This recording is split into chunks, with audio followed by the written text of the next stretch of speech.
Pekerja wanita itu sedang mengutip sisa makanan di restoran tersebut. Jutawan itu mengekorinya dan menemui sesuatu yang mengejutkan. Tengku Haikal Al-Idrus memberhentikan gelas kristal itu hanya beberapa milimeter dari bibirnya. Nafasnya terhenti seketika. Suasana hiruk-pikuk di restoran paling eksklusif di Bukit Damansara itu hilang dari pikirannya, ditelan oleh bunyi berdengung yang membekukan darahnya. Di hadapannya hanya selang 3 buah meja, berdiri seorang hantu dari masa lalunya. Rakan kongsi pelaburan dari Singapura sedang bercakap tentang penggabungan farmaseutikal bernilai 250 juta. Peguamnya pula sibuk menunjukkan carta keuntungan. Haikal tidak mendengar sepatah pun. Matanya yang gelap dan biasanya dingin terpaku pada stesen servis di sudut restoran, tempat pelayan membuang pinggan kotor. Di situ dia melihatnya, Nurul Ain. Haikal mengelip matanya berkali-kali. Menyangka tekanan kerja sedang mempermainkan imajinasinya. Tetapi tidak. Itu adalah wanita yang sama yang dia tinggalkan 5 tahun lalu. Wanita bijak yang sama. Seorang jururawat kecemasan dengan masa depan yang cerah. Satu-satunya orang yang pernah mencintainya sebelum akaun banknya mempunyai 9 angka. Tetapi wanita yang dilihatnya sekarang tidak menyerupai langsung memori yang sering menghantuinya setiap malam. Dia memakai pakaian seragam perubatan berwarna biru gelap yang sudah lusuh dan pudar warna. Di atas seragam itu, sekeping apron hitam restoran yang comot dengan kesan minyak dan kuah terikat di pinggangnya. Rambutnya diikat ekor kuda secara terburu-buru. Tangannya, yang dahulunya lembut dan cekap merawat luka, kini dibalut dengan sarung tangan getah kuning yang tebal. Melihat tangan yang merekah akibat kerja kasar itu, Haikal terasa seperti dipukul di hulu hati. Dia memerhatikan Ain bergerak dengan kepantasan yang cemas, hampir paranoid. Ain bukan sekadar mengemas meja. Dia sedang mencuri dengan pergerakan yang dikira rapi supaya tidak dilihat oleh pengurus restoran. Ain mengikis sisa makanan dari pinggan porselin mahal cebisan salmon yang tidak habis dimakan, roti yang masih utuh, baki risotto. Semuanya dimasukkan dengan pantas ke dalam bag plastik lutsinar yang disembunyikan di dalam baldi pembersihan di bawah stesen tersebut. Tengku Haikal, adakah Tengku bersetuju dengan klausa eksklusif ini? Tanya peguamnya, memecah lamunan. Haikal tidak menjawab. Matanya tetap terpaku. Dia melihat seorang pelayan lelaki berpakaian segak melintas di sebelah Ain dan melanggarnya secara tidak sengaja. "Tepilah sampah," bisik pelayan itu dengan nada jijik, marah kerana terpaksa mengelak pekerja pembersihan itu. "Kalau pengurus nampak kau menyelongkar sisa makanan lagi, kau kena pecat hari ini juga." Haikal, yang sudah biasa memusnahkan syarikat pesaing hanya dengan satu panggilan telepon, terasa sesak nafas. Dia menunggu Ain untuk bangun, untuk menunjukkan kemarahan yang tidak terkalahkan yang sentiasa menjadi sifatnya dahulu. Dia menunggu Ain menjerit atau mempertahankan diri, tetapi Ain tidak melakukannya. Ain menundukkan kepalanya, bahunya jatuh, menunjukkan perasaan kalah dan tunduk. Dia menggumamkan permohonan maaf yang tidak kedengaran. Ain menggenggam erat bag plastik, berisi sisa makanan itu, dan terus mengelap meja dengan kain buruk. Image itu menghancurkan sesuatu di dalam diri Haikal. Rasa bersalah yang telah dia kuburkan di bawah lapisan sut mahal, kereta perisai, dan rumah harga mewah meledak tiba-tiba. Tengku Haikal, desak rakan kongsi Singapura itu, jelas tersinggung dengan kurangnya perhatian Haikal. Haikal melepaskan gelas kristal itu. Ia terhempas ke meja lalu menumpahkan wain merah ke atas dokumen jutaan ringgit tersebut. Cecair gelap itu merebak seperti darah di atas kertas. "Mesyuarat tamat," kata Haikal dengan suara yang begitu garang dan parau, sehingga semua orang di meja itu terdiam. "Apa maksud kau, Haikal? Kita baru nak tanda tangan." Peguamnya cuba mencela dengan mata terbeliak. Haikal berdiri mengejut. Kerusi kayu jati yang berat itu bergesel kuat dengan lantai marmar, menarik perhatian ramai tetamu elit di situ. Dia tidak peduli. Dia tidak peduli tentang 250 juta itu atau penggabungan itu. Dia melangkah ke arah stesen servis. Dia perlu bercakap dengannya. Dia perlu faham bagaimana wanita paling bijak yang pernah dia kenali boleh berakhir dengan merayu meminta sisa makanan orang kaya. Namun, baru sahaja dia mahu melintasi dewan, pintu berkembar, dapur terbuka luas. Pengurus restoran muncul dan mencengkam lengan Ain dengan kasar. "Aku dah kata aku tak nak nampak kau kat dewan dengan baju kotor ni," jerit pengurus itu dengan suara rendah yang penuh benci. "Pergi ke lorong belakang, bawa keluar sampah kau ikut pintu belakang." Ain tidak melawan. Dia mencapai 2 beg plastik berat itu dan hilang ditolak oleh pengurus ke dalam perut dapur. Haikal menggenggam penumbuknya. Dia merasakan dorongan liar untuk pergi ke dapur, mencengkam leher pengurus itu, dan membeli seluruh restoran itu hanya untuk memecatnya serta-merta. Tetapi dia berhenti jika Ain melihatnya di situ, memakai suit Tom Ford berharga 40.000. Penghinaan itu akan menjadi terlalu berat buat Ain. Dia perlu tahu kebenaran dahulu. Dia perlu tahu kemana Ain pergi, tanpa mengucapkan selamat tinggal kepada rakan kongsinya. Mengabaikan panggilan peguamnya yang menjerit namanya. Haikal berjalan pantas menuju ke pintu keluar utama. Permainan telah berubah. Masa lalu baru sahaja bertembung dengan masa kininya. Malam di Kuala Lumpur terasa panas dan menyesakkan. Haikal keluar dari restoran itu hampir berlari. Pekerja valet hampir tidak sempat membawa Range Rover hitam perisainya. Pemandu keselamatannya membukakan pintu belakang seperti biasa. "Keluar, Zul, biar aku pandu hari ini," arah Haikal pendek. Pengawal keselamatan itu terpinga-pinga. Haikal tidak pernah memandu sendiri. "Tapi, Tengku, protokol keselamatan. Aku kata keluar sekarang." Tengking Haikal.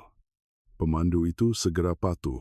Haikal naik ke tempat duduk pemandu, menghidupkan enjin V8 dengan deruman kuat dan memecut kasar, meninggalkan cahaya keemasan butik mewah di kawasan itu. Dia membelok stering ke arah lorong belakang restoran. Dia sampai tepat pada masanya. Di bawah cahaya lampu jalan yang berkelip-kelip, dia melihat Ain keluar dari pintu servis. Ain berjalan laju, badannya membongkok akibat berat 2 beg plastik besar yang dipikulnya. Dia tidak membawa beg tangan atau jaket, hanya seragam lusuh itu dan kasut sukan buruk yang berbunyi apabila memijak tar yang basah. Haikal memadamkan lampu keretanya. Dari jarak kira-kira 50 meter dia mula mengekorinya. Perjalanan itu adalah satu penyiksaan yang senyap. Ain berjalan 5 blok sehingga sampai ke perhentian bas yang berkarat dan penuh vandalisme. Haikal menghentikan keretanya di sudut jalan, terlindung dalam kegelapan. Dia melihat Ain memeluk dirinya sendiri dalam kegelapan malam. Dia melihat Ain memeriksa isi beg plastiknya. Haikal mengecilkan matanya untuk melihat lebih jelas. Di bawah cahaya lampu kereta yang lalu lalang, dia menyadari sesuatu yang aneh pada sampah yang dikutip Ain. Ia bukan sekadar sisa makanan. Di dalam beg kedua, terdapat kotak kadbot yang kemek, botol kaca kosong, dan apa yang kelihatan seperti tiub IV yang diambil dari tong gitar semula farmasi di sudut jalan. Apa yang sedang dilakukan oleh seorang bekas juru rawat elit dengan sampah perubatan terpakai? Sebuah bas bandar lama yang mengeluarkan asap hitam berhenti di hadapan perhentian itu. Ain naik sambil mengheret beg-begnya. Haikal menekan pedal minyak. Kereta perisai mewahnya mula mengekori bas buruk itu. Lanskap berubah secara drastik. Mereka meninggalkan pencakar langit yang bercahaya, rumah banglo dengan pengawal bersenjata, dan lebuh raya yang bersih. Bas itu mula mendaki jalan-jalan curam di pinggir bandar. Jalan berturap hilang, digantikan dengan tanah merah, lubang dalam, dan anjing liar yang menyelongkar sampah. Haikal terasa ada simpulan di kerongkongnya. Kontrasnya sangat mengerikan. Dia tidur di atas cadar sutra Mesir, manakala wanita yang pernah dia janjikan cinta abadi sedang menuju ke arah kemiskinan tegar dalam kegelapan malam. Bas itu akhirnya berhenti di bahagian paling tinggi dan gelap di kawasan setinggan itu. Sebuah labirin rumah-rumah separa siap yang bertindan di lereng bukit. Dindingnya diperbuat daripada bata yang retak tanpa cat. Atapnya hanyalah kepingan zinc berkarat yang ditindih dengan tayar lama, supaya tidak diterbangkan angin. Ain turun dari bas. Jalan itu terlalu sempit untuk Range Rover Haikal. Dia mematikan enjin dan membuka kunci pintu. Dia tahu dia sedang melanggar semua peraturan keselamatan. Seorang lelaki dengan jam tangan Patek Philippe berjalan sendirian di kawasan Setinggan pada tengah malam adalah sasaran mudah. Tetapi rasa takut tidak wujud dalam fikirannya saat itu. Yang ada hanyalah keperluan mendesak untuk mengetahui apa yang telah terjadi kepada Ain. Dia turun dari kendaraan. Kasut Itali mahalnya memijak lumpur lembab. Dia menutup pintu tanpa bunyi dan mula mengekori Ain dengan berjalan kaki, mengekalkan jarak, melekat pada bayang-bayang dinding konkrit. Bau lembab, asap kayu, dan bau longkang memenuhi udara. Pernafasan Haikal terasa berat. Dia melihat kelibat Ain berjalan dengan payah mendaki bukit, berhenti seketika untuk mengambil nafas. Lutut Ain kelihatan menggigil akibat bebanan itu, tetapi dia tidak berhenti. Ada satu keterdesakan dalam langkahnya, satu keazaman yang kuat. Akhirnya, Ain berhenti di hadapan sebuah rumah yang paling daif di kawasan itu. Ia adalah struktur kecil yang hampir tenggelam dalam tanah. Pintunya hanyalah kepingan besi yang kemeg, diikat dengan rantai nipis. Cahaya malap kekuningan keluar dari celah-celah pintu. Haikal bersembunyi di sebalik dinding blok konkrit kira-kira 10 meter dari situ. Jantungnya berdegup kencang sehingga dadanya terasa sakit. Dia memerhatikan Ain meletakkan beg di atas tanah. Ain menanggalkan sarung tangan kuningnya dengan tergesa-gesa, memasukkan kunci berkarat ke dalam mangga, dan menolak pintu besi yang berat itu. Pintu itu berbunyi keriut semasa dibuka perlahan. Haikal menahan nafas. Dia mahu keluar dari persembunyiannya, mahu menjerit nama Ain, mahu mengeluarkan buku cek, mahu melakukan apa sahaja untuk mengeluarkan Ain dari neraka itu. Dia melangkah ke hadapan, mulutnya terbuka untuk berbicara, tetapi sesuatu telah melumpuhkannya sepenuhnya. Cahaya hangat dari dalam rumah itu menyinari wajah Ain, mendedahkan senyuman tiba-tiba, senyuman yang penuh dengan cinta suci dan terdesak yang menghapuskan segala kepenatan di wajahnya. "Ibu dah balik, sayang," bisik Ain dengan suara serak tetapi lembut. Dari kegelapan dalam rumah daif itu, kedengaran tapak kaki kecil berlari menuju ke pintu. Haikal kaku. Matanya terbeliak luas. Rasa seram dan terkejut menjalar di tulang belakangnya, memaku kakinya ke tanah berlumpur. Di ambang pintu, sambil memegang kaki seluar Ain, muncul seorang kanak-kanak lelaki. Umurnya kira-kira 4 tahun. Dia memakai baju teh kelabu yang terlalu besar untuk tubuh kecilnya yang kurus. Tetapi bukan kemiskinan budak itu yang menyebabkan Haikal sesak nafas. Ia adalah wajahnya. Di bawah cahaya malap rumah zinc itu, Haikal melihat matanya sendiri, melihat hidungnya sendiri, melihat rambut hitam pekat yang sama seperti dirinya sewaktu muda. Budak itu batuk dengan kuat, bunyi batuk yang kering dan sakit yang bergema dalam kesunyian malam sebelum dia memandang Ain. "Ibu bawa ubat Adam?" tanya si kecil itu dengan suara yang lemah dan letih. Haikal berundur setapak, terlanggar dinding konkrit dengan kuat. Impak itu menyebabkan dia hilang nafas. Dia menekup mulutnya dengan tangan yang gemetar, cuba menahan jeritan seram dan kesedaran yang mengancam untuk merobek kerongkongnya. 5 tahun. Dia telah meninggalkannya tepat 5 tahun yang lalu. Jutawan itu, lelaki yang mengawal industri farmaseutikal negara, melutut di atas lumpur yang sejuk. Seluruh dunianya runtuh. Kanak-kanak yang sakit itu, yang tersembunyi dalam kemiskinan mutlak, adalah anaknya sendiri. Lumpur sejuk membasahi seluar bulu Itali Haikal, tetapi dia tidak merasai kedinginan itu. Dia tidak merasai apa-apa, kecuali degupan jantungnya yang ganas. Melutut dalam kegelapan, dengan tangan terbenam dalam tanah lembab kawasan Setinggan itu, dia tidak dapat mengalihkan pandangan dari pemandangan 10 meter di hadapannya. Pintu besi berkarat itu masih terbuka sedikit. Cahaya kekuningan membentuk bayang-bayang wanita yang pernah dia berjanji untuk lindungi dan kanak-kanak yang dia tidak tahu akan kewujudannya. "Ya, sayang," Ibu bawa ubat, jawab Ain dengan suara yang cuba dikuatkan, tetapi tetap pecah akibat kepenatan. Adam batuk lagi. Ia bukan batuk selsema biasa. Ia adalah bunyi yang dalam, basah, dan menyakitkan yang membuatkan tubuh kecil itu membongkok sepenuhnya. Ain segera menjatuhkan beg sisa makanan itu, melutut di lantai tanah rumahnya, dan memeluk Adam dalam dakapannya. Haikal menahan esakan sambil menekup mulut dengan tangannya yang kotor. Mata Adam adalah matanya, bentuk rahangnya, rambut hitam lebatnya. Ia seolah-olah melihat dirinya sendiri dalam cermin masa lalu, tetapi dalam keadaan rapuh, kurang zat, dan tinggal di tempat yang amat daif.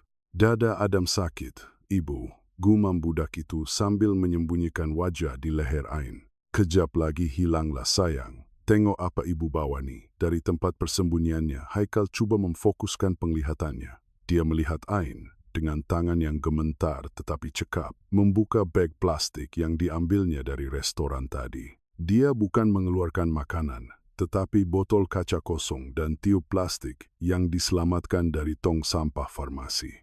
Haikal, gergasi industri farmaseutikal, lelaki yang menentukan harga kesehatan separuh penduduk negara, memerhatikan dengan ngeri apa yang sedang berlaku.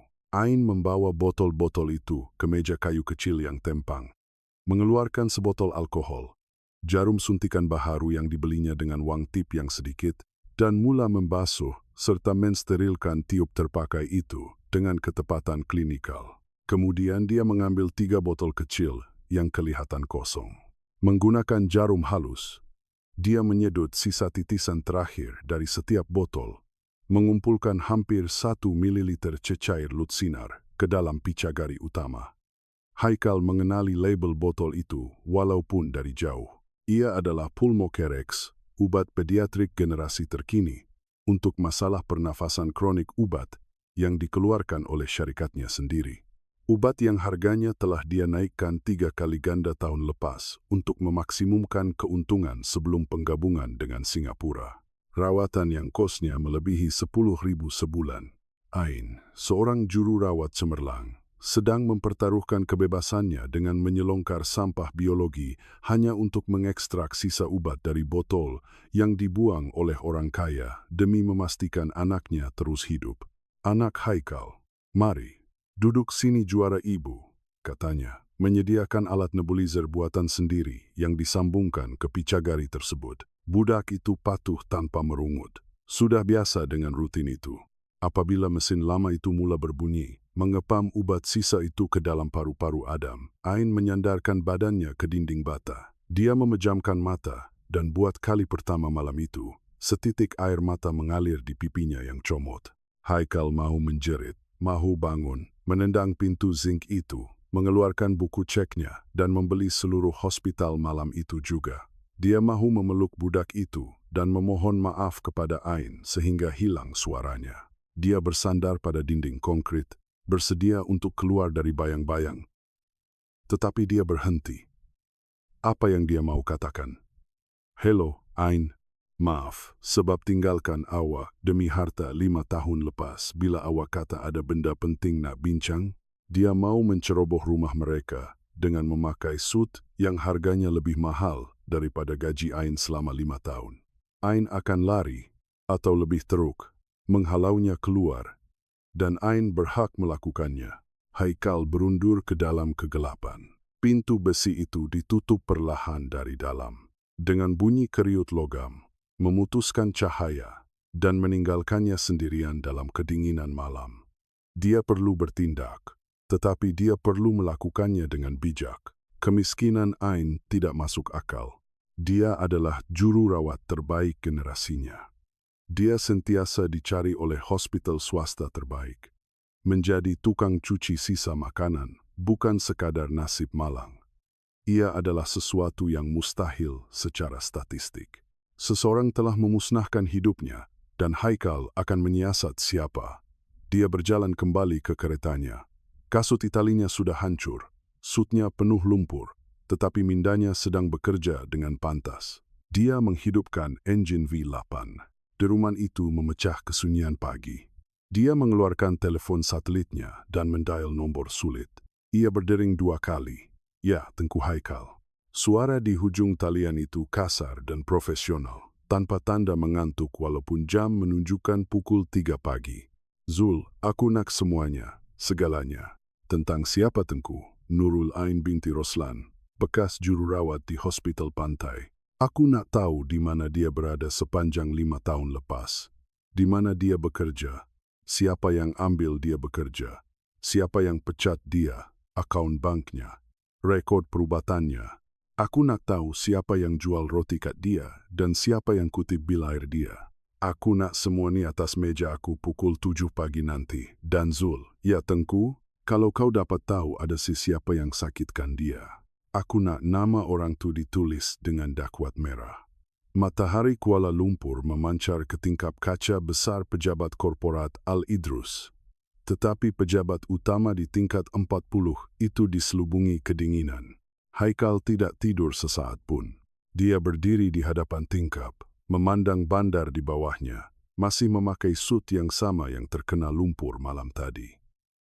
Pintu kayu jati itu terbuka di belakangnya, tanpa sesiapa mengetuk. Zul, bekas pegawai perisikan tentera yang kini bertindak sebagai penyiasat pribadi paling digeruni elit Malaysia, masuk ke pejabat. Dia membawa beg bimbit kulit hitam yang keras. Dia tidak bertanya tentang penampilan bosnya yang tidak terurus itu.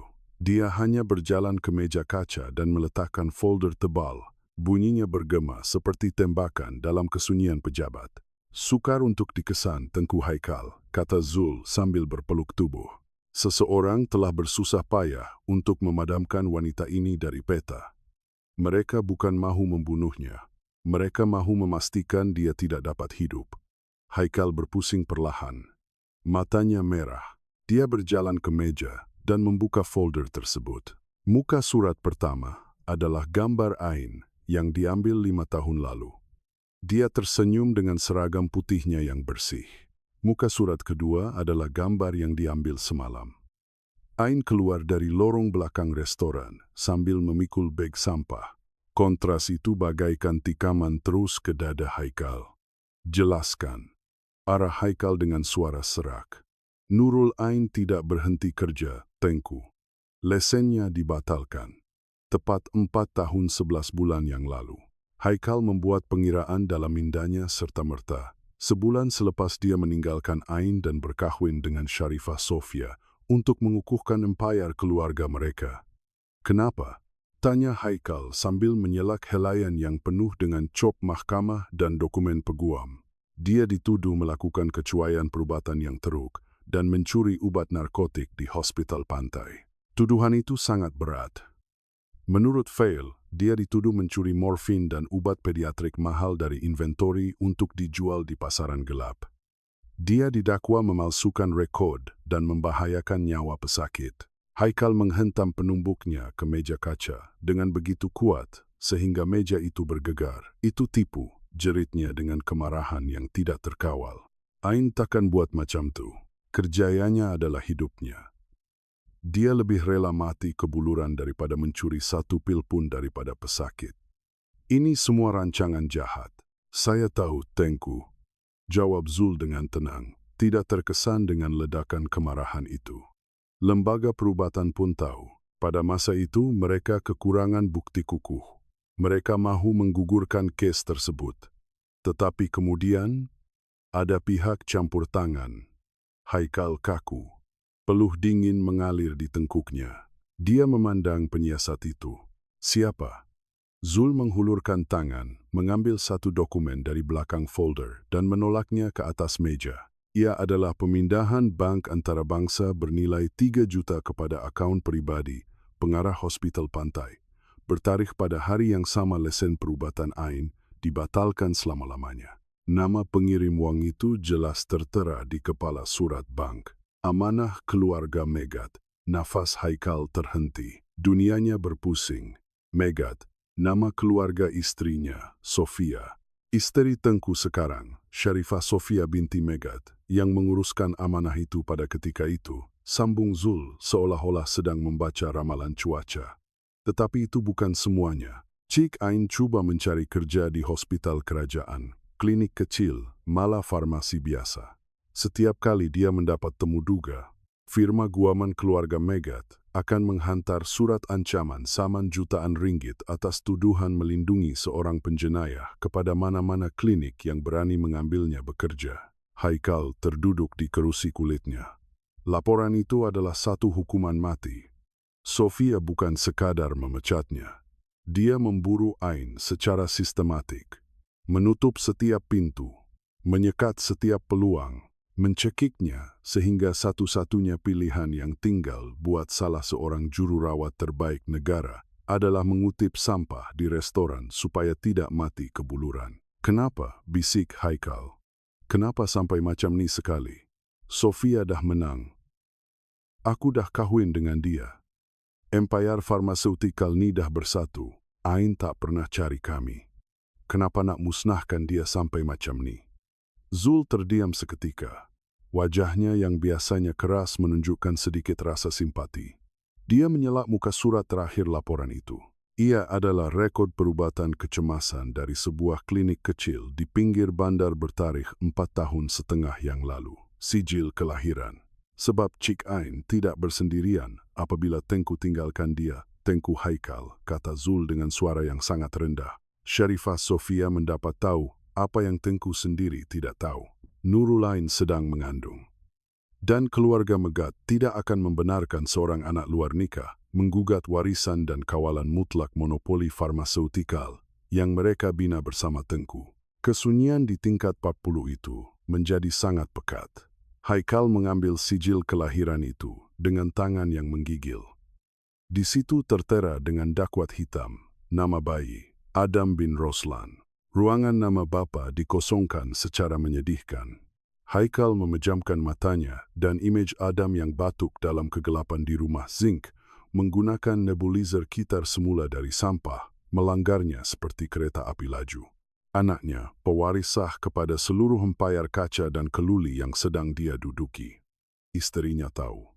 Isterinya telah membiayai penderitaan wanita yang dia cintai untuk menanam anaknya sendiri hidup-hidup. Haikal membuka matanya. Rasa bersalah yang melumpuhkannya sejak awal pagi tadi telah hilang sepenuhnya. Sebaliknya, satu api kegelapan, satu kemarahan yang tenang dan berbahaya meresap ke dalam setiap sel tubuhnya. Dia berdiri. Postur badannya berubah. Dia bukan lagi usahawan yang kalah. Dia adalah pemangsa yang bersedia untuk menghancurkan empayarnya sendiri. Zul, kata Haikal dengan suara yang sangat dingin. Tengku, batalkan semua mesyuarat aku. Bekukan semua akaun bank pribadi aku yang dikongsi dengan Sofia. Sekat akses kad kreditnya dan keluarkan namanya dari semua hartanah aku serta-merta. Tengku, itu akan mencetuskan perang undang-undang dengan keluarga Megat hari ini juga. Saham syarikat akan jatuh merudum. Biar dia jatuh, kata Haikal sambil mengancing butang kotnya yang kotor dengan penuh ketenangan.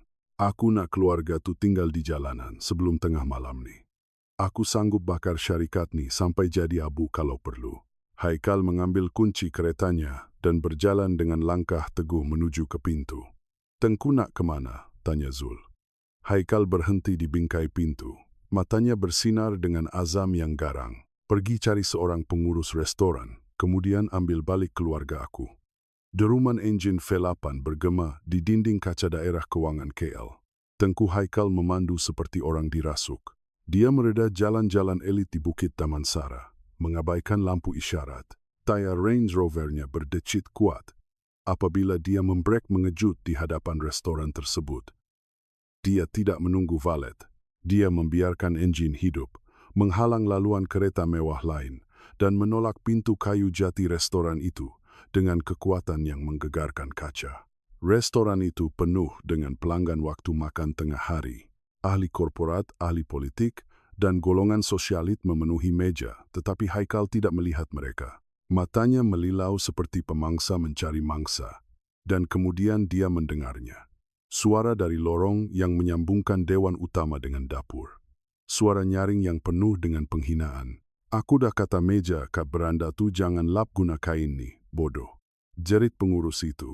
Seorang lelaki bersut kelabu yang mukanya merah padam akibat marah. "Tengoklah diri kau. Menjijikkan, bau busuk. Pelanggan komplain pasal rupa kau." Haikal berjalan ke arah lorong itu dengan langkah panjang dan berat. Darahnya mendidih. Apabila dia membelok di sudut, pemandangan itu menyakitinya. Ain tersandar pada dinding keluli tahan karat dapur. Dia memegang dulang berat yang penuh dengan pinggan kotor. Matanya memandang lantai, menanggung penghinaan dalam diam. Mengetap gigi supaya tidak menangis. Pengurus itu mengangkat tangan, menuding jari tepat ke wajah Ain. "Kalau aku nampak kau ambil sisa roti lagi, kau berambus. Aku akan pastikan kau takkan dapat kerja, walaupun jadi tukang cuci tandas kat bandar ni. Faham tak, sampah?" Tangan Haikal mencengkam kolar baju pengurus itu sebelum lelaki itu sempat menyambung jeritannya. Dengan satu pergerakan kasar, Haikal menarik lelaki itu ke belakang, menjauhkannya dari Ain, dan menghempasnya dengan kuat ke pintu peti sejuk industri. Bunyi hentaman itu bergema di seluruh dapur. Kuali berhenti berdesis. Tukang masak kaku di tempat masing-masing. Pengurus itu tercungap-cungap. Matanya terbeliak melihat wajah salah seorang lelaki paling berkuasa di Malaysia. Kini kelihatan seperti harimau yang mengamuk. Tengku Haikal. Gagap pengurus itu, cuba melepaskan diri dari cengkaman besi yang menyekat nafasnya. Haikal tidak menjerit. Suaranya rendah, serak, dan penuh ancaman. "Cuba hina dia lagi. Aku cabar kau. Cakap sepatah lagi pasal dia. Saya cuma, dia pekerja pembersihan." Lelaki itu cuba memberi alasan sambil menggigil. "Dia pernah jadi pekerja kau," potong Haikal sambil mengetatkan cengkamannya sehingga muka pengurus itu mula bertukar ungu. "Aku baru saja beli bangunan ni, termasuk restoran buruk ni. Kau ada tepat 3 minit untuk berambus dari hartanah aku sebelum aku panggil pasukan keselamatan. Aku heret kau keluar ikut lorong sampah. Dan percaya cakap aku akan pastikan kau takkan dapat kerja hatta jaga gerai burger pun lepas ni." "Berambus." Haikal melepaskannya dengan tolakan kasar. Pengurus itu jatuh melutut, bangun terpinga-pinga dan lari lintang pukang ke pintu kecemasan. Kesunyian di dapur itu menjadi sangat pekat. Haikal berpaling perlahan, dadanya berombak, mengharapkan pandangan syukur dari wanita yang baru diselamatkannya. Tetapi Ain tidak memandangnya dengan rasa syukur. Dulang pinggan kotor tadi telah jatuh ke lantai, pecah berderai. Ain memerhatikannya dengan mata terbeliak, tetapi bukan rasa terkejut, melainkan rasa takut yang amat sangat.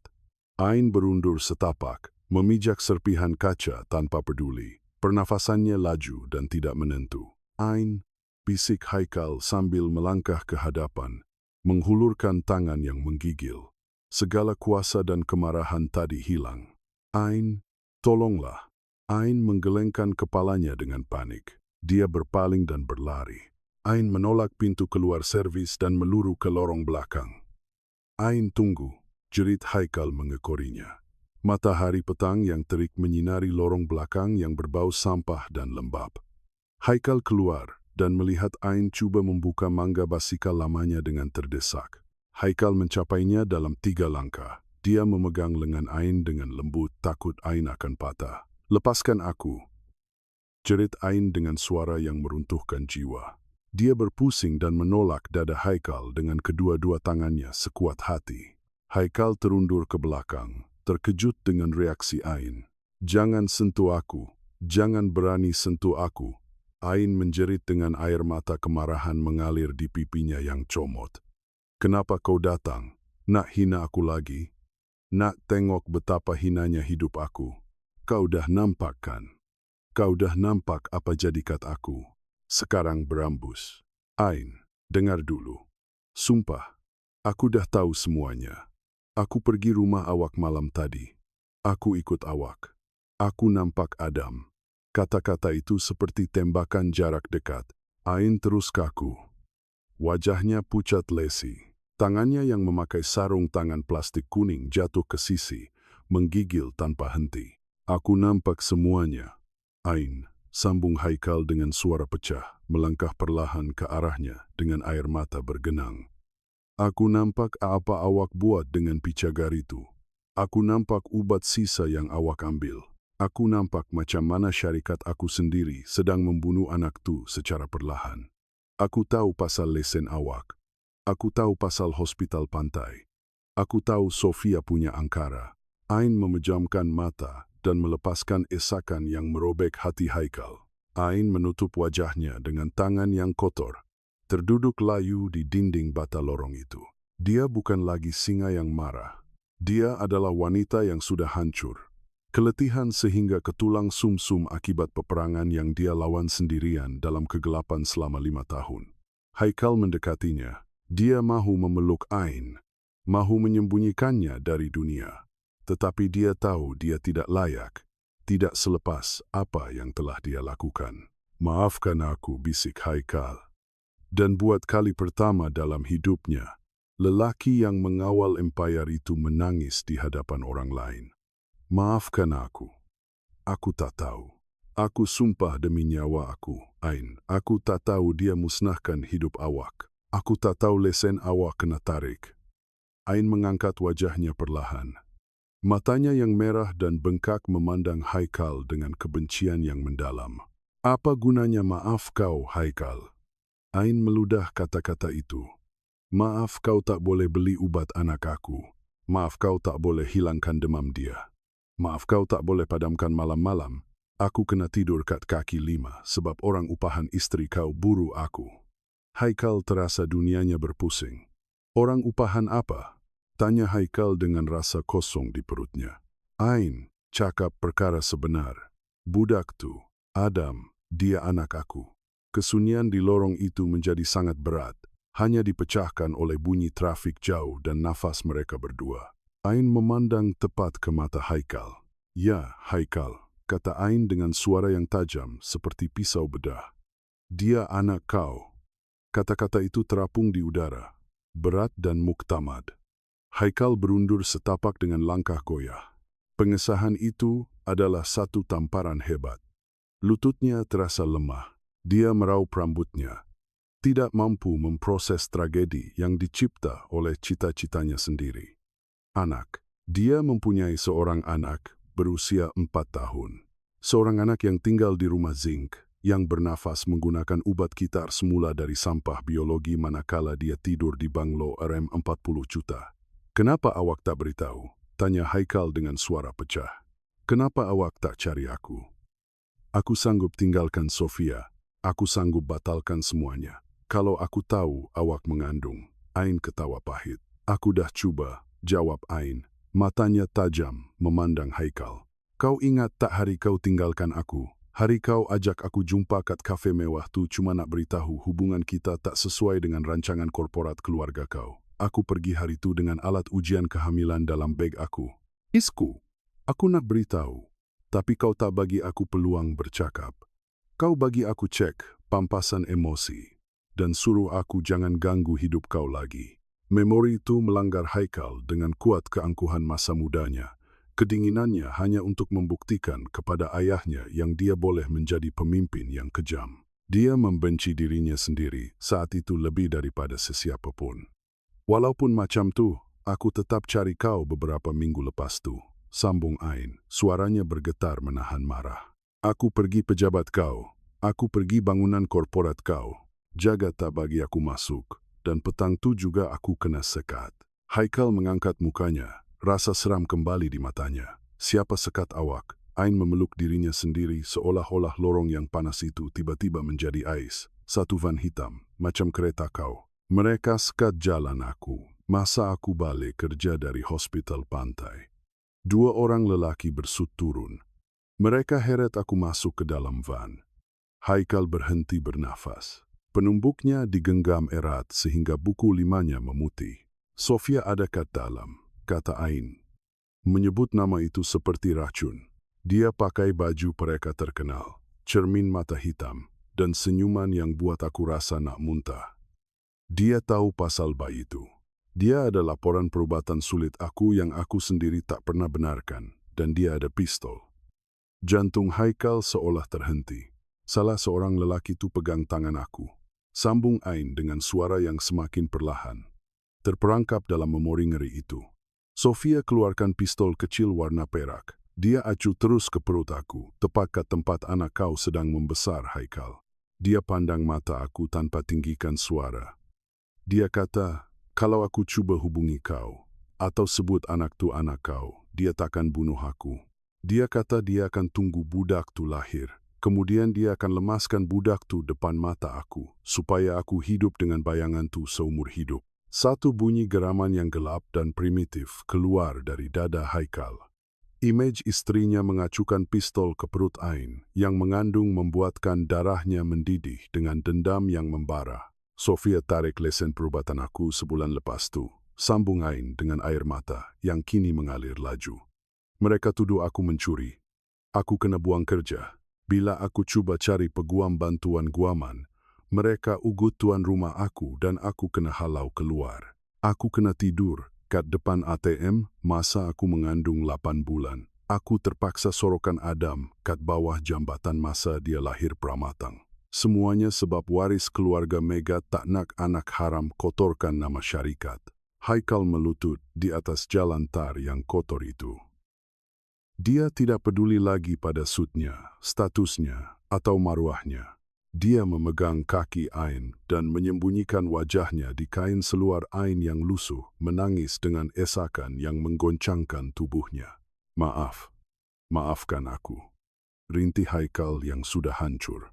Segala keputusan silap, keegoan, dan kebutaannya menghimpitnya. Ain tidak membelainya, tidak membalas pelukan itu. Dia berdiri kaku, memandang melepasi bahu lelaki yang pernah menjadi cinta hatinya. Kini hanya tinggal sisa yang hancur di lantai lorong. Aku buang maruah aku, Haikal, kata Ain dengan nada yang sangat dingin. Aku biarkan diri aku dipijak, aku cuci meja, aku kutip sampah, aku ambil ubat tamat tempo supaya Adam boleh bernafas sehari lagi. Aku buat perjanjian dengan neraka untuk pastikan dia hidup. Sembunyi kat lereng bukit supaya Sofia tak jumpa kami. Ain berundur, memaksa Haikal melepaskannya. Ain memandangnya dari atas. Sebab tu aku minta kau berambus, Haikal. Kami tak perlukan kau. Kalau Sofia tahu kau jumpa kami, dia akan tunaikan janji dia, dan aku takkan biarkan kau tanam anak aku kat kubur marmar kau. Ain berpusing, mencapai basikal lamanya, dan mula berjalan laju menuju ke jalan besar, meninggalkan Haikal. Ain, tunggu. Haikal bangun dengan langkah terhuyung-hayang. Matanya bukan lagi berisi air mata, tetapi sinar letal seorang lelaki yang sedia membakar dunia. Aku takkan pergi. Itu anak aku dan aku sumpah demi nyawa Adam. Aku akan musnahkan Sofia. Aku akan cabut keluarga Megat sampai ke akar umbi. Ain berhenti di sudut lorong.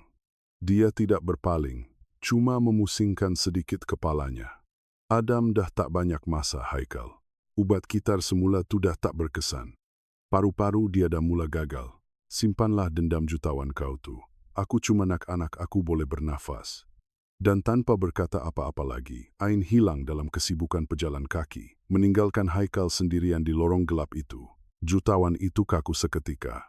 Keputusasaan bertukar menjadi satu rancangan yang jelas. Dia mengeluarkan telepon satelitnya. Skrinnya dicemari air mata dan habuk. Dia mendial semula nombor Zul. Zul, kata Haikal dengan suara yang tidak boleh dibantah. Sediakan helikopter. Aku nak pasukan keselamatan perubatan sedia. Dan hubungi lembaga pengarah. Farmaseutikal Al-Idrus Megat, beritahu mereka. Pengerusi baru saja panggil mesyuarat kecemasan malam ni kat banglo aku. Apa agenda dia, Tengku? Tanya Zul, mengesan ketegangan maut dalam suara bosnya. Haikal memandang ke arah Ain hilang tadi. Perang habis-habisan. Pintu besi besar banglo Haikal terbuka luas. Kereta perisainya masuk dengan laju, memijak batu-batu kecil putih di jalan masuk, dan membrek hanya beberapa sentimeter dari pancuran air marmar Itali. Haikal turun sebelum enjin dimatikan sepenuhnya. Dia mengabaikan pengawal bersenjata yang memandangnya dengan hairan. Sut mahalnya masih kotor dengan lumpur setinggan dan debu lorong. Kasut kulitnya meninggalkan kesan kotor di lantai granit yang bersih. Dia berjalan terus ke ruang tamu utama. Sharifah Sofia sedang duduk di sofa baldu putih. Dia memakai gaun sutra hijau zamrud, memegang gelas champagne kristal sambil melihat katalog lelongan seni di tabletnya. Cahaya chandelier menyinari wajahnya yang sempurna tetapi dingin. Apabila mendengar langkah berat Haikal, dia mengangkat muka. Wajahnya terus menunjukkan rasa jijik. "Haikal, ya Allah, kau rosakkan karpet pars ini," kata Sofia dengan suara yang menjengkelkan. "Kau pergi mana? Bau macam gelandangan. Suruh orang gaji cuci sekarang juga. Kita ada makan malam dengan duta lagi 2 jam. Haikal tidak berhenti. Dia berjalan ke meja kopi kaca dan menghempaskan folder hitam tebal yang diberikan oleh Zul tadi. Hentaman itu menyebabkan gelas Sofia tertumpah. "Makan malam tu batal," kata Haikal. Suaranya adalah satu bisikan yang sangat dalam, kosong dari sebarang emosi. Ia adalah suara seorang algojo. Sofia memandang folder itu, kemudian memandang Haikal. Dia mengeluh geram dan meletakkan tabletnya. "Drama apa lagi nih, Haikal? Kalau pasal penggabungan dengan Singapura tu, aku dah cakap dengan ayah aku dan kami setuju jawatan. Pengerusi akan dikongsi. Janganlah nak mengamuk waktu macam ni."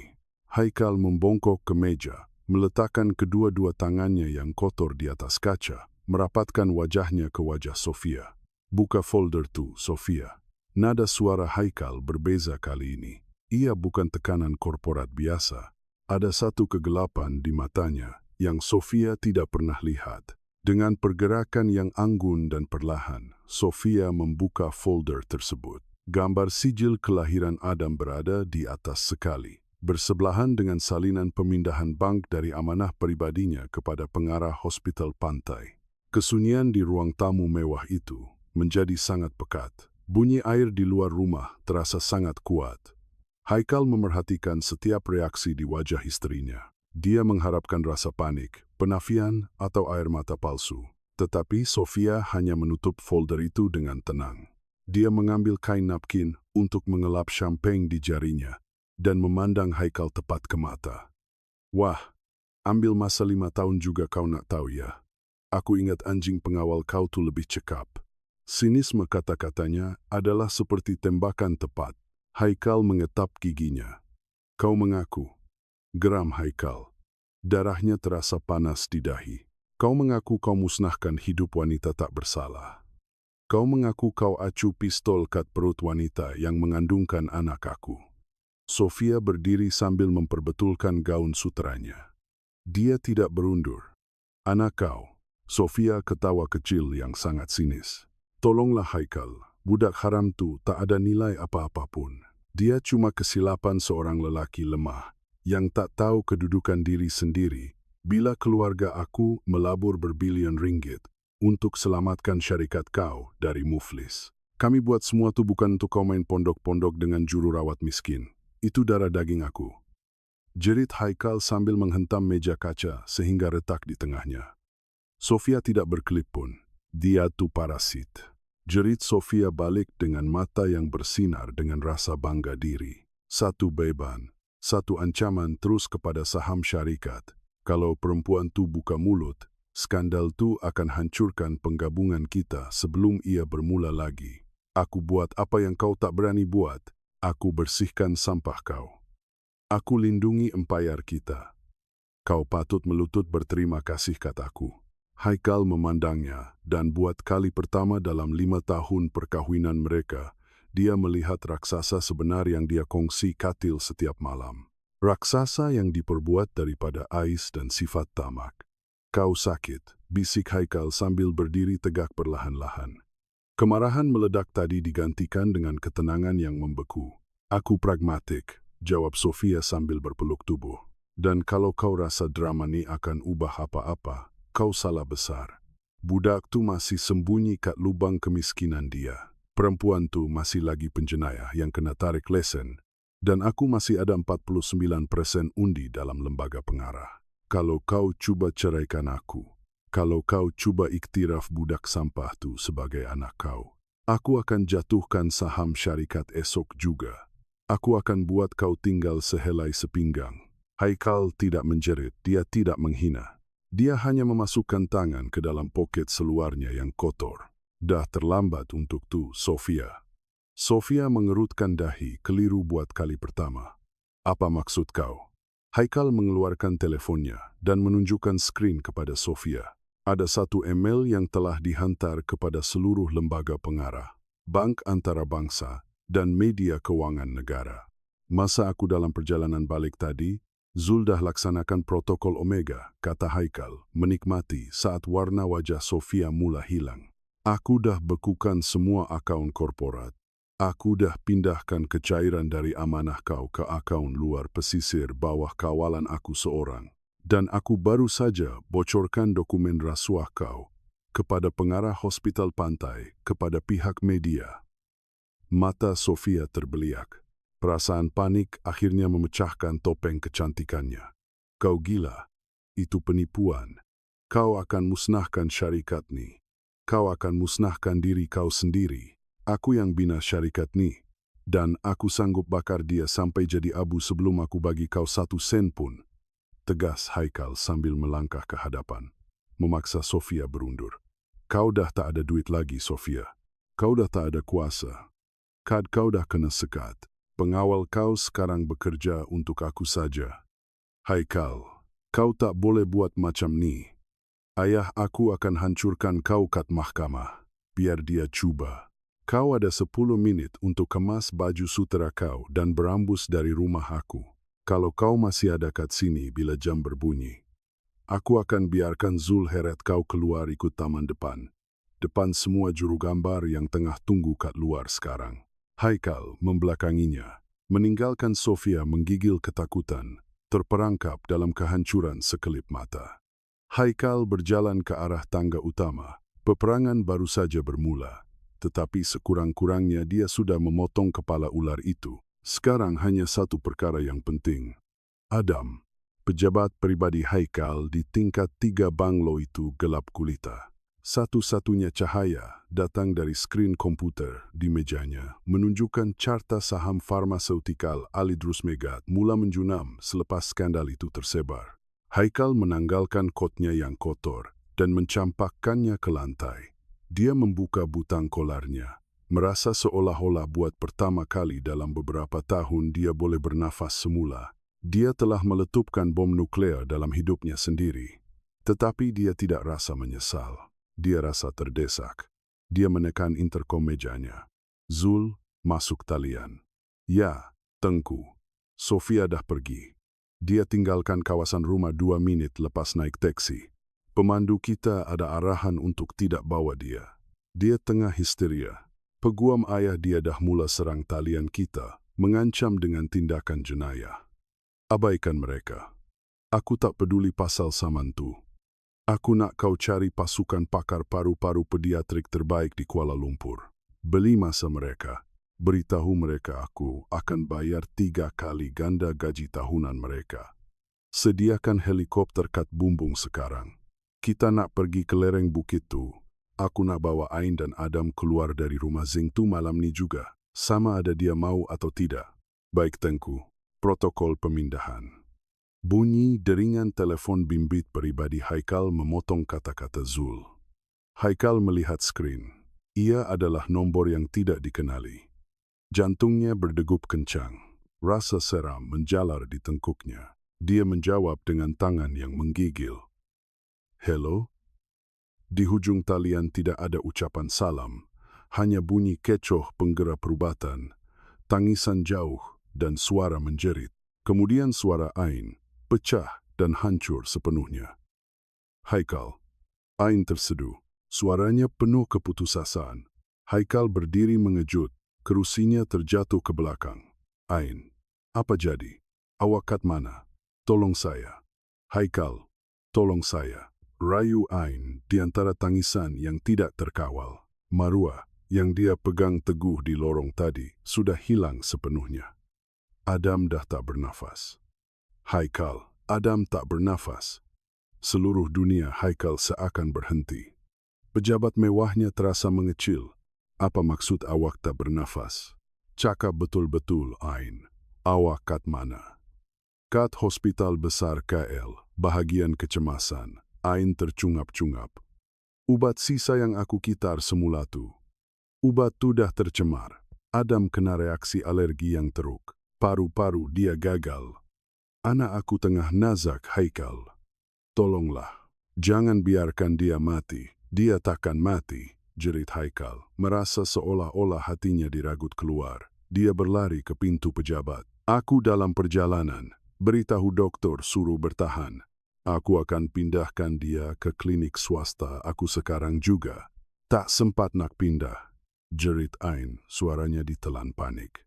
Dia dah pakai tiub bantuan, tapi mesin hospital ni tak berfungsi dengan baik. Dia perlukan Pulmocare X intravena yang tulen sekarang juga. Kalau tak otak dia akan rosak sebab tak cukup oksigen dalam masa 15 minit. Hospital kerajaan tak ada ubat tu terlalu mahal. Haikal kaku di koridor banglonya. Pulmocare X, ubatnya sendiri, yang dia sendiri arahkan untuk dikilangkan dan dinaikkan harganya. Anaknya sedang mati sesak nafas kerana hospital orang miskin tidak mampu membayar harga yang ditetapkan oleh bapa kanak-kanak itu sendiri. Satu ironi yang sangat menyakitkan. Dengar sini, Ain. Percaya cakap aku, Adam takkan mati hari ini. Aku akan sampai bawa ubat tu. Beritahu doktor suruh buat apa saja untuk pastikan dia hidup. Aku sampai sebelum 15 menit. Haikal mematikan talian. Dia berlari melalui koridor marmar rumahnya seperti orang gila, melompat anak tangga menuju ke bumbung. Dia menekan interkom jam satelitnya. Zul, batalkan pasukan perubatan. Beritahu juru terbang hidupkan helikopter sekarang. Helikopter dah sedia, Tengku, tapi ruang udara. Persetangkan ruang udara. Hubungi Makmal Pusat Syarikat Kat Cyberjaya. Arahkan mereka hantar 3 kotak Pulmocare X intravena tulen kepada helikopter. Kita akan mendarat, ambil ubat tu, dan terus terbang ke hospital besar KL. Ada kesunyian selama 2 saat dalam talian. Satu kesunyian yang terasa seperti selama-lamanya. Tengku, ada masalah besar, jawab Zul. Suara bekas tentera itu yang biasanya tenang kini kedengaran tegang. Tak ada masalah yang boleh halang aku hari ini, Zul. Anak aku tengah nazak. Arahkan Makmal keluarkan ubat tu. Tak boleh, Tengku. Dan Tengku pun tak boleh. Haikal menolak pintu besi bumbung. Angin kencang dari kipas helikopter menampar wajahnya. Tetapi kata-kata Zul mematikan langkahnya. Apa maksud kau, Zul? Aku pengerusi syarikat tu. Bukan lagi, Tengku, jawab Zul. Peguam keluarga Megat bertindak lebih pantas dari kita.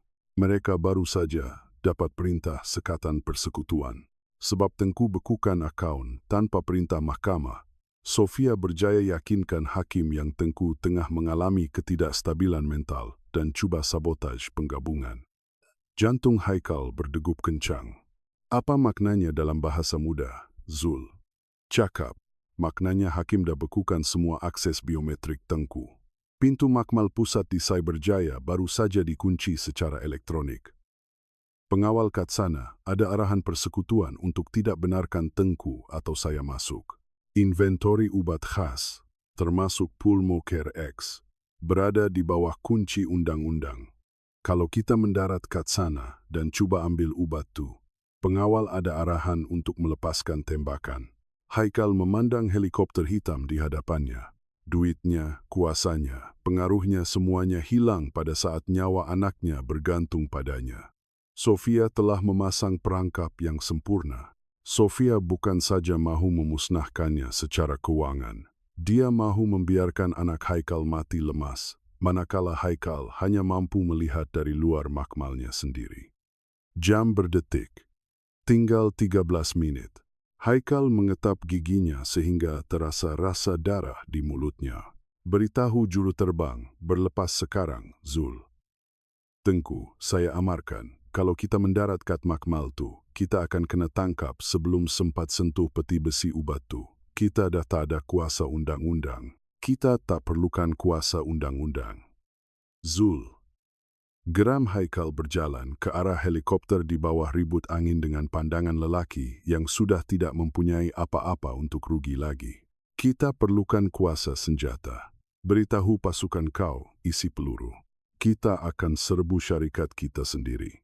Helikopter hitam itu membelah ruang angkasa Kuala Lumpur seperti bilah hitam. Di bawah, lampu kota kelihatan kabur. Tetapi Tengku Haikal tidak memandang keluar tingkap.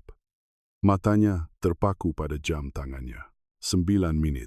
Itulah masa yang tinggal untuk otak Adam sebelum kekurangan oksigen menyebabkan kerosakan kekal atau mati otak. 9 menit yang sangat berharga. Lagi laju, jerit Haikal melalui fon kepala. Suaranya bersaing dengan bunyi turbin. Guna kuasa penuh. Aku tak peduli kalau enjin ni terbakar sekalipun. Kita dah cut had maksimum, Tengku.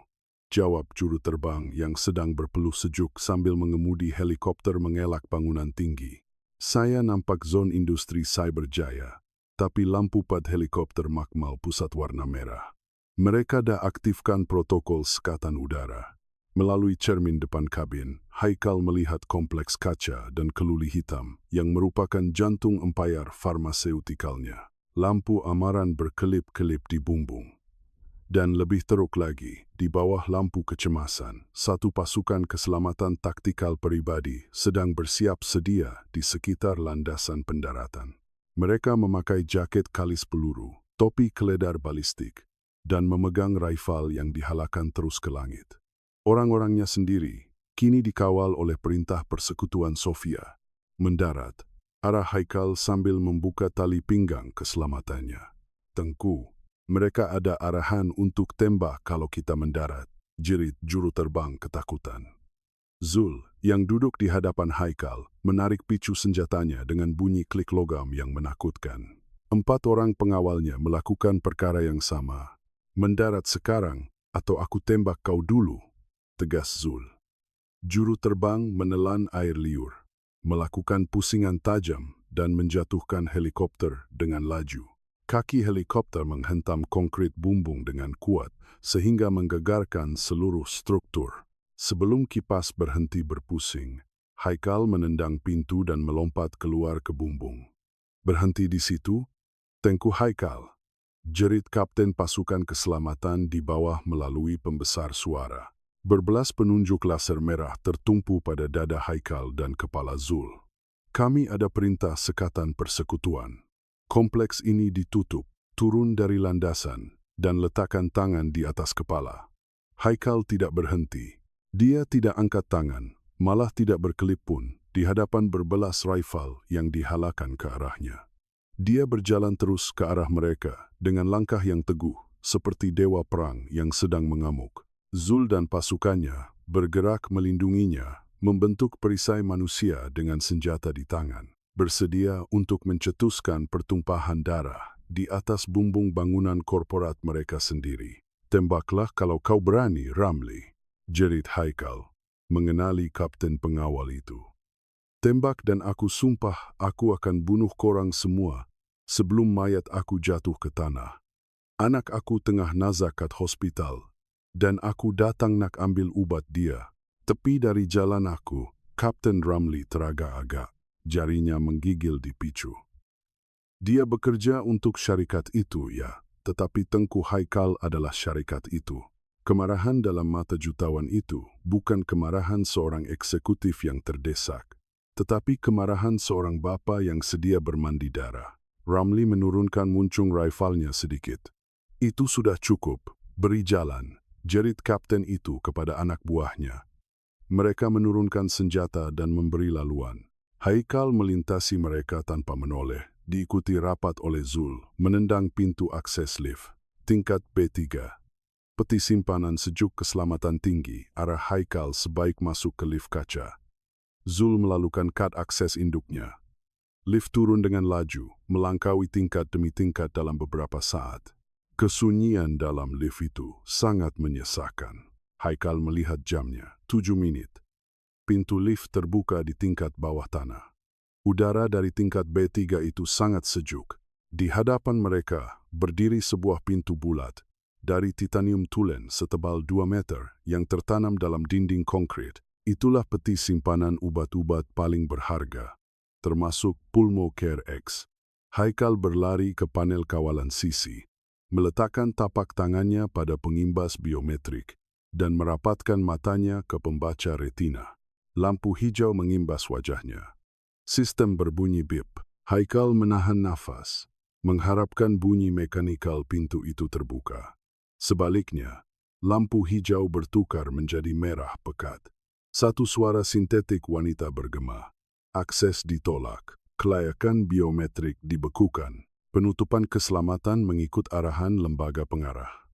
Kod pintasan diperlukan. Haikal terundur seolah-olah ditumbuk di rahang. Dia menumbuk panel kaca itu sehingga skrinnya pecah berderai. Zul, letupkan pintu ni. Guna seempat kat engsel dia. Jerit Haikal yang sudah hilang pertimbangan. Zul segera memeriksa bingkai pintu titanium itu dan menggelengkan kepalanya. Tak boleh, Tengku. Aku bayar kau untuk bolehkan benda ni. Letupkan sekarang. Bukan sebab pintu ni, Tengku. Tapi sebab apa yang ada kat dalam. Jerit Zul sambil memegang bahu Haikal untuk menyedarkannya. Tengku sendiri yang reka petini. Ia kedap udara dengan kawalan suhu. Kalau saya letupkan untuk buka lubang, gelombang letupan dan perubahan tekanan serta-merta akan hancurkan semua ubat kaca kat dalam. Pulmocare X tu bahan yang tak stabil.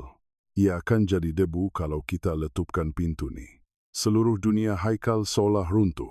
Dia bersandar pada dinding konkrit yang sejuk. Kebijaksanaannya sendiri, sifat paranoianya yang mahu melindungi aset berbilion ringgitnya baru saja menjadi kubur buat anaknya sendiri. Sofia tahu. Sofia tahu dia akan cuba masuk secara paksa dan Sofia tahu keganasan tidak akan membantu. Ia adalah satu perangkap yang tidak boleh dilepaskan dengan senjata. Tinggal 6 menit. Telepon Haikal bergetar. Dia mengeluarkannya dengan tangan yang menggigil. Ia adalah mesej dari Ain. Hanya satu ayat yang membekukan jiwanya. Adam dah biru. Cepat. Adam sudah mula bertukar biru.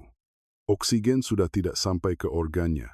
Dia sedang lemas. Haikal memejamkan mata dan membiarkan air mata kekecewaan mengalir. Dia memandang pintu titanium itu. Anaknya sedang nazak di hospital. Dan ubatnya ada hanya 3 meter daripadanya, tersembunyi di sebalik dinding besi dan birokrasi. Dia membuka matanya. Keputusasaan hilang, digantikan dengan satu ketenangan yang sangat berbahaya. Hanya ada satu kunci untuk membuka pintu itu, dan ia akan menuntut segala-galanya yang dia miliki. Haikal membuka kunci teleponnya dan mendial satu nombor terus melalui talian sulit. Ia berdering 2 kali. Pada deringan ketiga, panggilan video disambung. Skrin menyala, menunjukkan wajah Syarifah Sofia. Dia sedang duduk di pejabat mewah ayahnya, sedang menghisap rokok nipis. Satu senyuman kemenangan menghiasi bibirnya yang merah. Ada masalah nak masuk rumah sendiri ke, sayang? Tanya Sofia dengan nada simpati palsu yang membuatkan Zul mengetap gigi.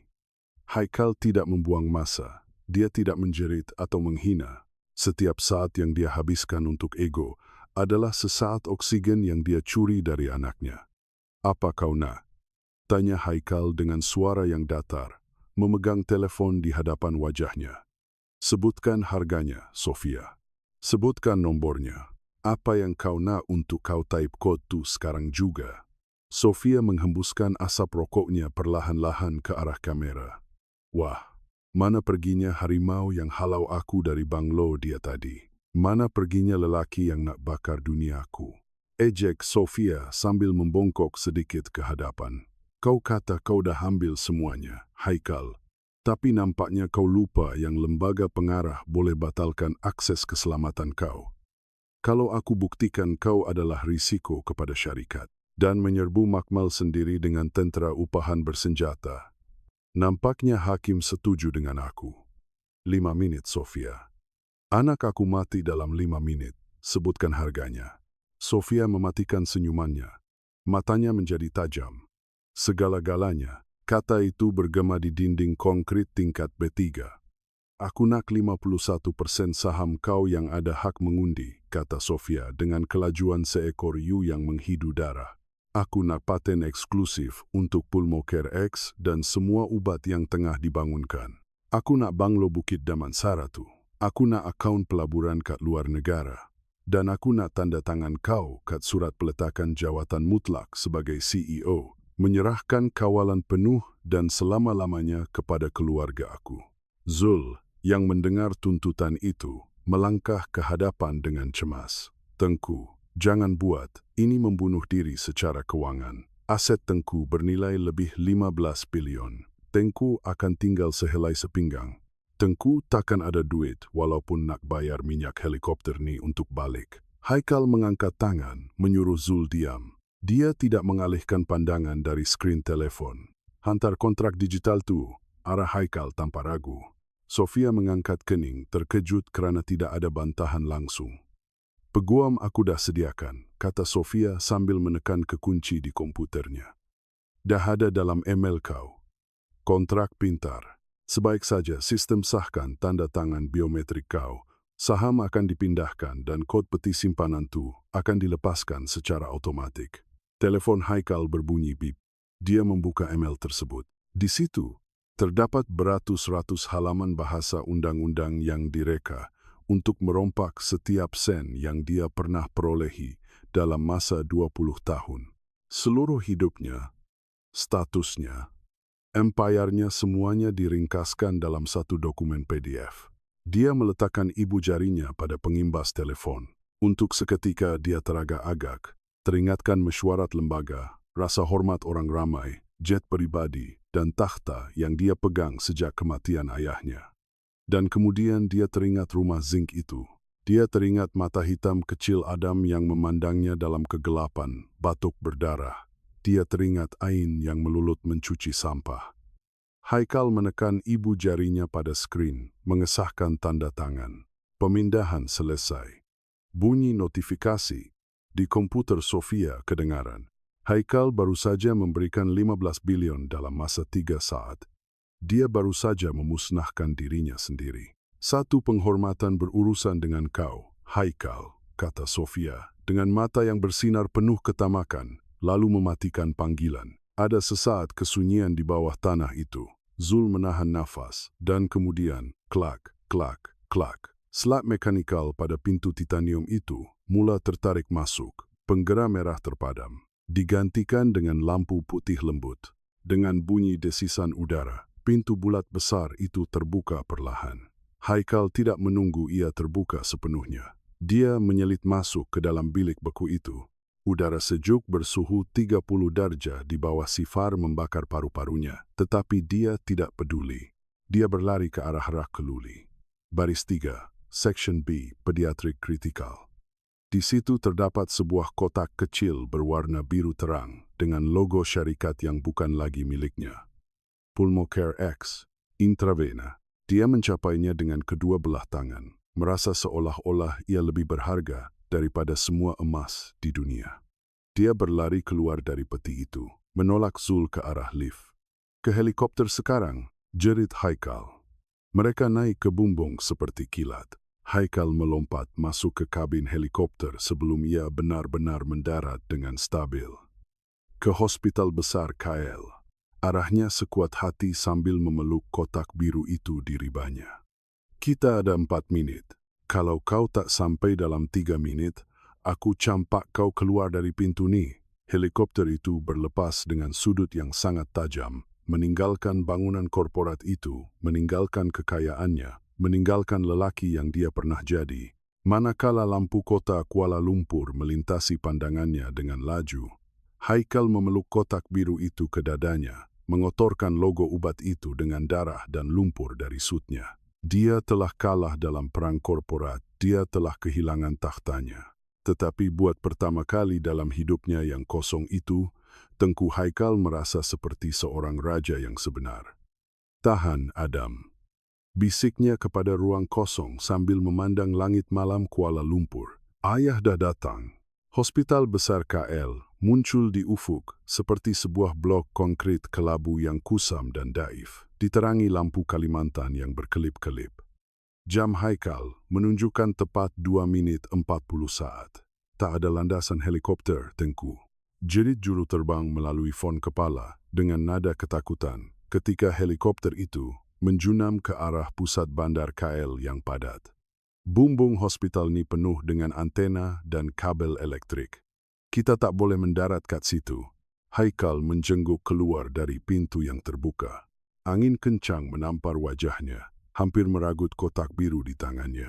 Di bawah, jalan besar di hadapan bahagian kecemasan penuh dengan trafik tengah malam, ambulans lama, dan gerai makan tepi jalan. Mendarat kat tengah jalan, jerit Haikal. Turunkan helikopter ni kat tengah-tengah jalan tu. Ada kereta ke? Tak boleh, Tengku. Kita akan sebabkan kemalangan besar. Zul, jerit Haikal berpaling ke arah pengawalnya. Zul tidak bertanya banyak. Dia menjenguk keluar pintu helikopter, mengangkat rifalnya dan menghalakkan ke arah jalan tar di bawah. Dia melepaskan satu tembakan amaran ke udara, diikuti bunyi siren helikopter yang sangat kuat. Suasana panik meletus di jalan raya. Pemandu yang ketakutan mendengar bunyi tembakan dan melihat helikopter hitam besar jatuh dari langit segera memecut lari atau meninggalkan kendaraan mereka. Orang ramai yang menunggu di luar kecemasan lari bertempiaran.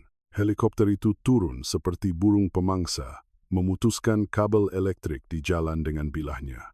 Percikan api menyambar jalan tar. Kaki helikopter menghentam bumbung sebuah kereta sedan yang ditinggalkan di tengah jalan, merenyukannya sepenuhnya. Sebelum besi itu berhenti berbunyi, Haikal melompat keluar. Dia mengabaikan kesakitan di lututnya akibat impak itu. Dia mengabaikan jeritan orang ramai. Dia memeluk kotak biru itu di dadanya dan berlari ke arah pintu kaca kecemasan seperti orang gila. Zul mengekorinya rapat, menolak orang ramai untuk memberi jalan. Ain, jerit Haikal sebaik menceroboh masuk ke ruang menunggu yang sesak, di mana bau klorin murah dan peluh menusuk hidung. Tidak ada sesiapa yang mempedulikannya. Kekecohan hospital kerajaan pada waktu pagi menenggelamkan segalanya. Dia berlari ke kaunter pendaftaran, melompat di atas kerusi plastik yang pecah. Seorang pengawal keselamatan hospital cuba menghalangnya. Encik tak boleh masuk ikut. Zul mencengkam kolar pengawal itu dan menghempasnya ke dinding tanpa berhenti jalan. Haikal menendang pintu zon trauma. Lorong itu penuh dengan katil berdarah dan dokter yang berlari-lari. Dan kemudian dia melihatnya. Ain sedang melutut di lantai linoleum yang kotor di luar bilik rawatan nomor 3. Dia menekup wajahnya, badannya terayun-ayun ke depan dan belakang, mengeluarkan tangisan yang sangat menyayat hati. Ia adalah bunyi tangisan seorang ibu yang baru saja kehilangan jiwanya. Tak, Adam, tolonglah tidak, jerit Ain sambil menumbuk lantai. Jantung Haikal seakan terhenti. Jam menunjukkan angka sifar. Dia menghempaskan badannya ke pintu kaca bilik rawatan itu dan masuk seperti taufan. Keadaan di dalam adalah satu mimpi ngeri perubatan. Adam terbaring di atas katil besi yang berkarat. Kulitnya yang kecil, yang dahulunya mengikut warna kulit Haikal, kini berwarna biru kelabu. Bibirnya ungu. Tiup plastik masuk ke dalam kerongkongnya. Disambungkan ke beg pernafasan manual yang dipam oleh seorang dokter muda dengan tangan yang menggigil. Monitor jantung tidak mengeluarkan bunyi bip yang berirama. Sebaliknya ia mengeluarkan bunyi yang panjang dan mendatar. Seorang dokter senior yang berpeluh-peluh mengalihkan tangannya dari dada Adam dan melihat jam di dinding. Masa kematian, 3:14 pagi. Tidak. Jeritan Haikal menggoncangkan bilik itu. Dia meluru ke katil, menolak dokter senior itu dengan begitu kuat sehingga dokter itu terlanggar rakubat, menyebabkan botol-botol pecah di lantai. Haikal menghempaskan kotak biru itu di atas meja besi, membukanya dengan tangan yang menggigil sehingga tangannya terluka akibat tajamnya kotak itu. Dia merentap satu botol obat tulen pulmocarex dan satu pikagari besar. Tepi kau, jerit ketua jururawat coba memegang lengan Haikal. Panggil keselamatan. Pesakit dah meninggal. Tak boleh suntik apa-apa lagi. Zul masuk ke dalam bilik itu, mengeluarkan senjatanya dan mengacu ke siling. Sesiapa jangan sentuh lelaki ni. Arah Zul dengan suara yang menghentikan segala kekecohan. Kalau dia kata, selamatkan budak tu, selamatkan dia. Kalau tidak hospital ni jadi tempat sembelihan. Haikal tidak mendengar ancaman Zul. Dia tidak mendengar jeritan Ain dari luar. Penglihatannya hanya tertumpu pada Adam. Dia mengambil picagari, mencucuk botol obat itu, dan menyedut 10 mililiter cecair lutsinar itu. Tangannya, yang biasa menandatangani kontrak Rm 200 juta tanpa gemetar kini, tidak mampu mencari urat di lengan anaknya.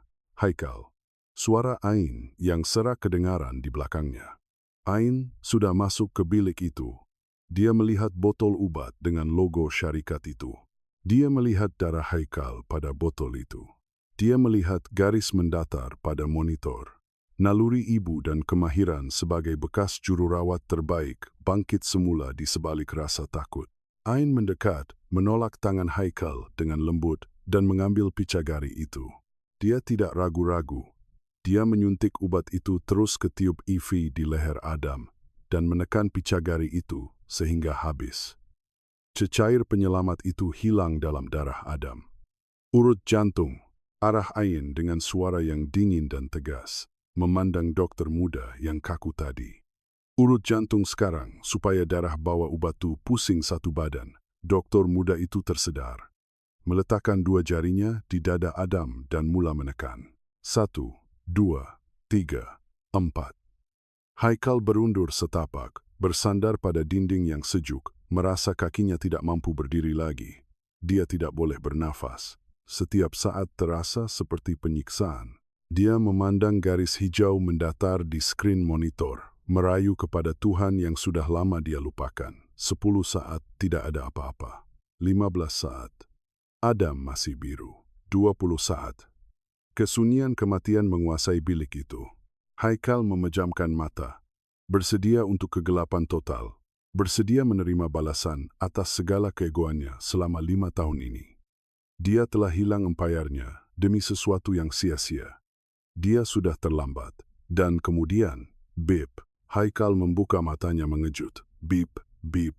Garis mendatar di monitor itu mula membentuk bukit hijau kecil. Kemudian satu lagi dan satu lagi. Dada Adam bergerak mengejut di atas katil, seolah-olah ada kilat yang menembusi tulang belakangnya.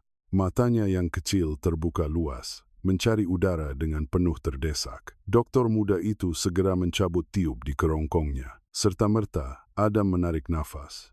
Ia adalah bunyi yang dalam, serak. Bunyi yang paling indah yang pernah Haikal dengar dalam hidupnya. Budak itu batuk kuat, mengeluarkan lendir ke baju Ain, dan kemudian melepaskan tangisan yang kuat dan jelas. Warna biru pada kulitnya mula hilang, digantikan dengan warna kemerahan yang menunjukkan tanda hidup. Ain terus rebah di dada anaknya, memeluk Adam sekuat hati sambil menangis gembira. Doktor-doktor di situ saling berpandangan, tidak percaya.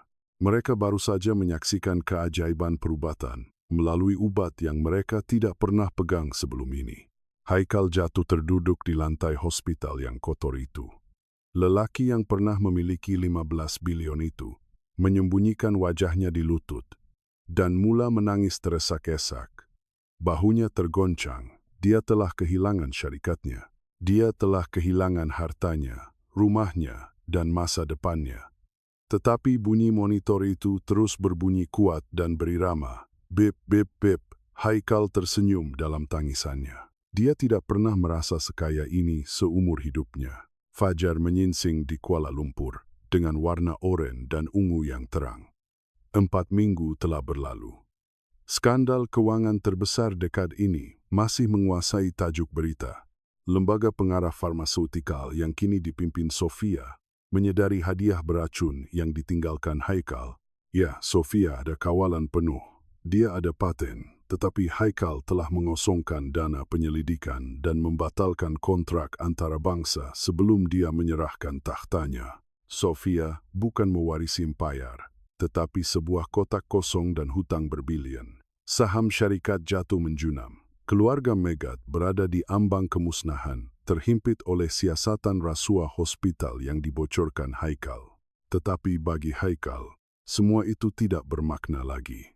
Udara di lereng bukit kawasan Setinggan itu terasa segar. Jalan tar yang pecah itu lembab akibat hujan semalam. Haikal berjalan di lorong sempit Setinggan itu. Dia bukan lagi memakai suit Tom Ford RM 40.000. Dia memakai seluar jeans lama, bat kerja yang tebal, dan kemeja kotak-kotak dengan lengan yang disinsing ke siku. Tidak ada pengawal, tidak ada Range Rover perisai. Tangannya memegang beg plastik pasar yang penuh dengan buah-buahan segar, daging, dan roti panas. Tangan sebelahnya lagi memegang kotak kayu kecil berisi blok mainan kayu. Dia berhenti di hadapan rumah di lereng bukit itu. Dinding bata retak yang sama, atap zinc yang sama, tetapi sekarang pintu besi berkarat itu tidak bermangga. Ia terbuka luas, membiarkan cahaya pagi masuk. Haikal menjenguk ke dalam. Di dalam, meja kecil itu ditutup dengan alas meja yang bersih. Ain sedang membelakangkan pintu, sedang menggoreng telur di atas dapur dua tungku. Dia memakai baju biasa, rambutnya dibiarkan beralun di bahunya. Dia tidak lagi memakai seragam lusuh atau sarung tangan getah kuning.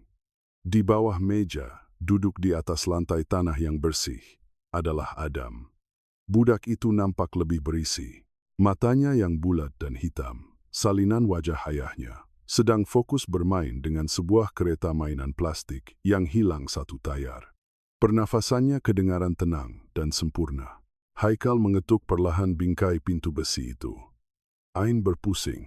Melihat Haikal berdiri di situ, tanpa topeng jutawan,nya, satu senyuman kecil dan malu-malu muncul di wajah Ain.